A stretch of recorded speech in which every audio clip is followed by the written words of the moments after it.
La vision de la rupture portée par l'ambition sans limite du président de la République du Bénin, Patrice Talon, se met en œuvre avec tactique et professionnalisme afin de révéler le Bénin à lui-même et au monde, disait le ministre José Tonato. Depuis ce jeudi 28 septembre 2023, le Bénin abrite la première édition du Forum international du cadre de vie et ceci pour 5 jours d'activité.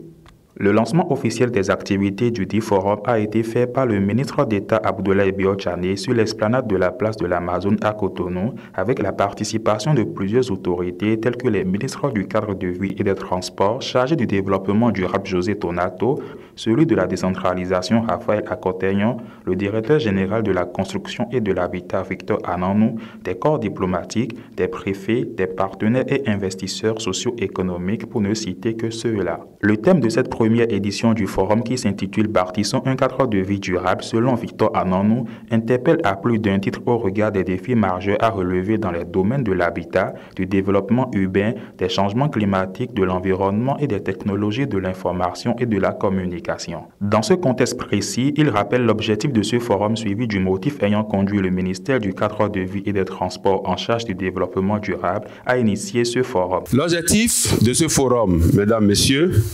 est de permettre de mieux aborder les problématiques pour un meilleur avenir urbain et d'apporter des réponses et des solutions aux défis actuels et futurs de notre cadre de vie. Ce forum offrira un cadre de réflexion au gouvernement et aux partenaires relevant des secteurs publics et privés, de la société civile, du secteur de la recherche et de l'innovation.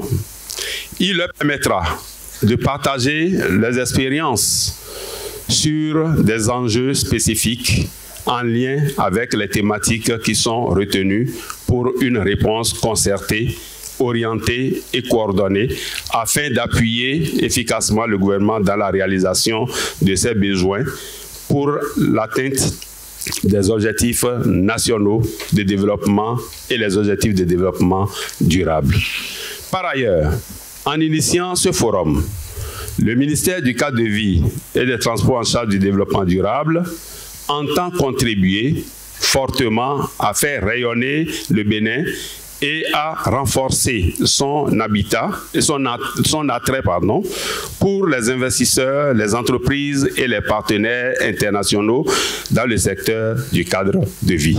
Le Forum international du cadre de vie offrira pendant 5 jours d'activité aux visiteurs la possibilité de trouver en un seul lieu des offres complètes et de qualité de tous les secteurs de l'habitat, de l'architecture et de l'urbanisme, ainsi que tout ce qui a trait aux éléments constitutifs d'un cadre de vie procurant du bien-être et confort aux populations. À la suite du lancement officiel, une table ronde de haut niveau a été tenue, suivie d'une conférence de presse sur le thème « Les solutions de financement du cadre de vie par les banques de développement, organismes internationaux pour la lutte contre le réchauffement climatique ». La dite table ronde a connu la participation du ministre du cadre de vie et des transports chargé du développement durable José Tonato, du ministre de la décentralisation et de la gouvernance locale Raphaël Akotegnon, d'autres personnalités et autorités. Place au discours du ministre du cadre de vie et des transports chargé du développement durable. Cotonou, notre métropole économique, les principales villes et plusieurs centres urbains plus ou moins majeurs ont donc été particulièrement malmenés par ces phénomènes plus ou moins naturels, jadis plus prévisibles qu'aujourd'hui, que nous désignons désormais comme les effets ou impacts des changements climatiques sur les établissements humains des villes et des campagnes du monde entier et qui mettent à mal non seulement la résilience de nos populations et leur habitat, mais aussi et surtout le capital de confiance, voire de crédibilité de l'action découlant des politiques, stratégies, programmes et projets politiques méthodiquement conçus et mis en œuvre pour conforter cette résilience et favoriser le développement durable. Pour revenir au cas spécifique du Bénin, les populations ont commencé à juste titre, tout au moins de bonne foi, à se poser des questions sur l'efficacité de la gouvernance nationale, sur la pertinence et la justesse des investissements massifs qui ont été consentis pour permettre la réalisation des équipements et des infrastructures d'envergure nationale et urbaine et qui sont censés améliorer substantiellement les conditions de vie de ces mêmes populations. Plusieurs Béninois, par réseaux sociaux interposés, ont critiqué, voire dénoncé les actions qui ont été menées et qui sont en cours ou qui sont encore en préparation pour consolider l'immense œuvre de construction nationale qui a démarré depuis avril 2016, et dans le secteur du cadre de vie, tout le monde peut le constater, demeure l'un des principaux bénéficiaires, sinon le principal bénéficiaire. Et pourtant, la vision de la rupture, portée par l'ambition sans limite de son président, le président Patrice Talon, se met en œuvre avec méthode et sérénité à travers le PAG1, Programme d'action du gouvernement 1, 2016-2026, dans tous les secteurs de développement, afin de révéler effectivement le Bénin à lui-même et au monde entier. En effet, le secteur du cadre de vie et des transports a la chance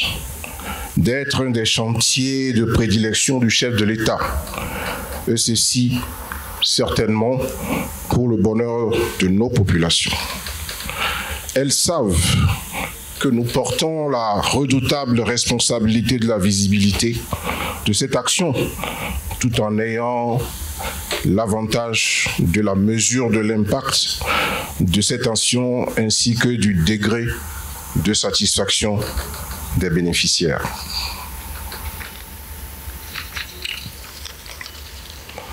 Tout comme moi,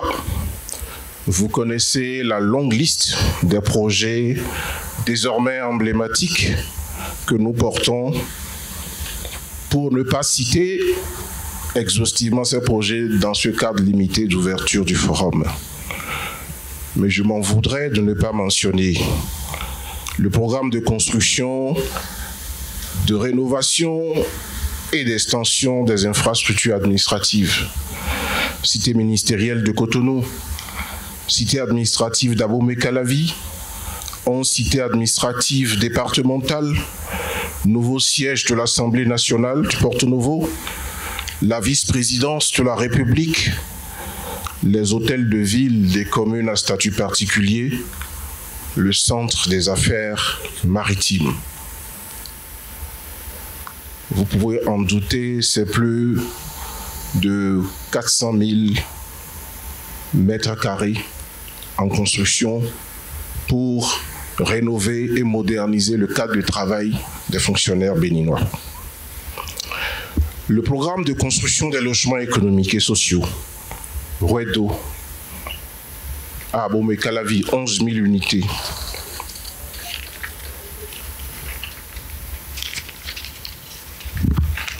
Porto-Novo,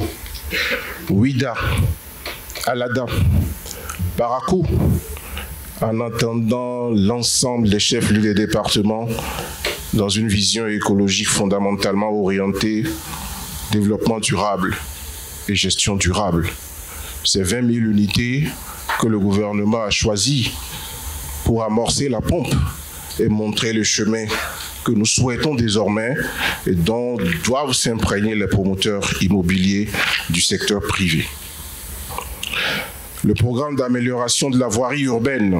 dans l'agglomération de Cotonou et désormais 10 autres centres urbains depuis l'ajout, depuis cette semaine, des villes de Kandi et de Djougou. Plusieurs centaines de kilomètres de voiries neuves aux standards occidentaux, assortie d'assainissement, de verdissement et d'éclairage photovoltaïque conséquent. Le projet asphaltage, puisque c'est de lui qu'il s'agit, a révolutionné l'environnement urbain au Bénin et nous offre l'opportunité d'ouvrir désormais le chantier de la mobilité urbaine et territoriale sous les auspices d'une autre dimension d'efficacité, de modernité et de réduction de notre empreinte carbone. Vous avez compris que je voulais parler de notre niveau d'émissions de gaz à effet de serre à travers les différents modes de transport que nous avons. Les programmes d'assainissement pluvial, Cotonou PAPC, et des villes secondaires PAPVS constituent le complément nécessaire du projet asphaltage pour sortir nos principaux centres urbains des affres de l'inondation récurrente, pour ouvrir l'ère des infrastructures urbaines résilientes, convaincus que nous avons bâti sur des expériences capitalisées d'initiatives d'expériences de projets comme le PORAD avec la Banque mondiale, le PAVIC avec l'Agence française de développement et autres PNVV.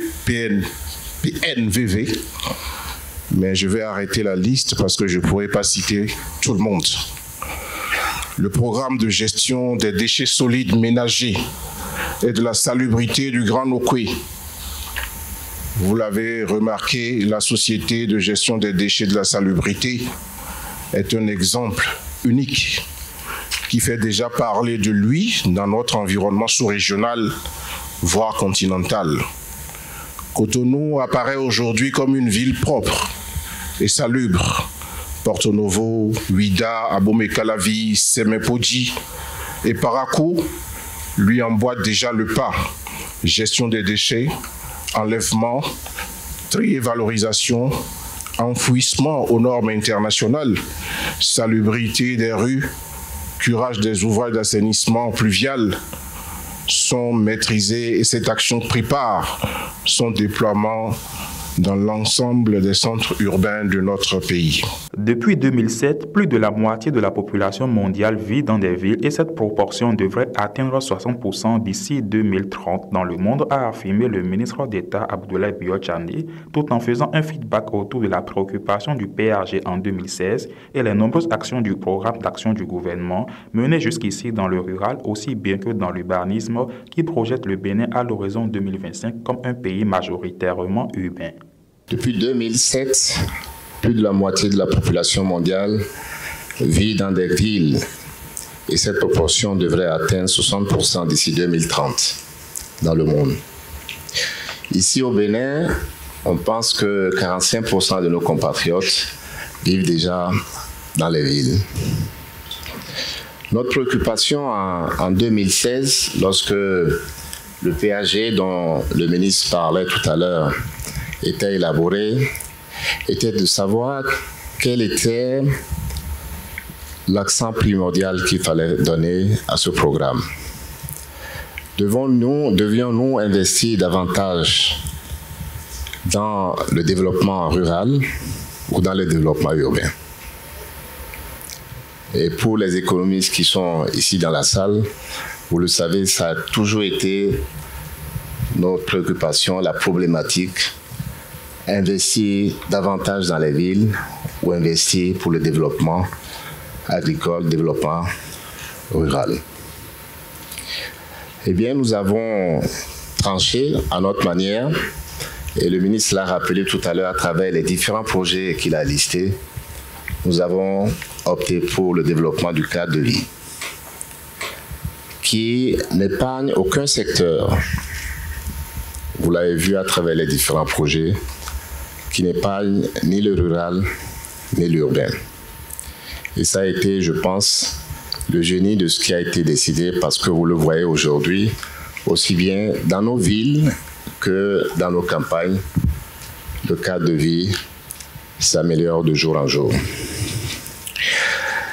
Dans un contexte mondial où la population urbaine ne cesse de croître, avec pour corollaire le développement du secteur urbain informel,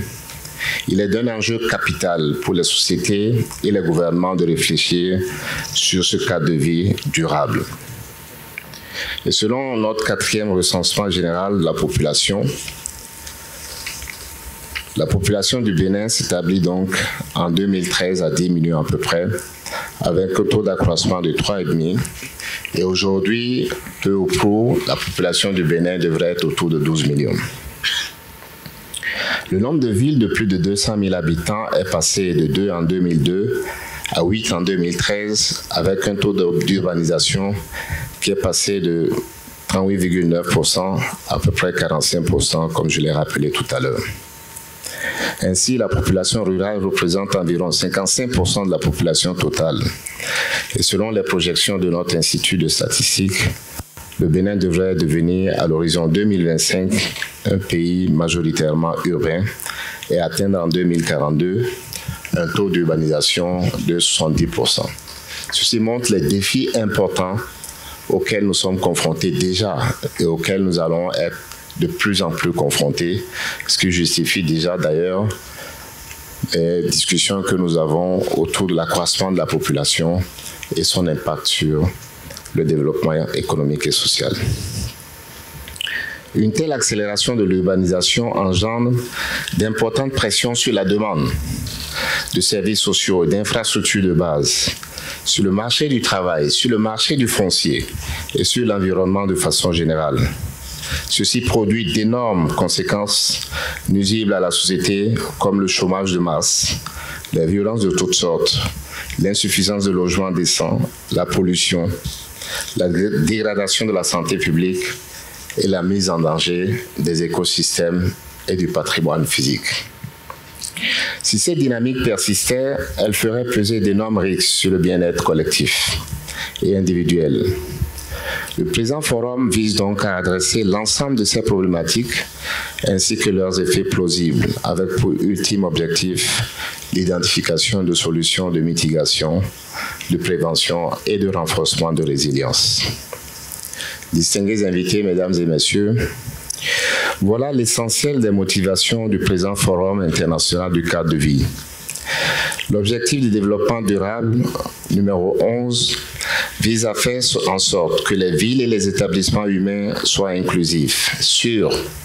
résilients et durables. Le Bénin a résolument adopté l'option de la prise en compte du cadre de vie dans toutes les politiques publiques de développement. Sans reprendre les multiples projets significatifs que le ministre du cadre de vie a listés tout à l'heure, je l'ai dit en introduction, nous avons veillé à ce que tous les secteurs, urbains comme ruraux, soient affectés par le développement du cadre de vie.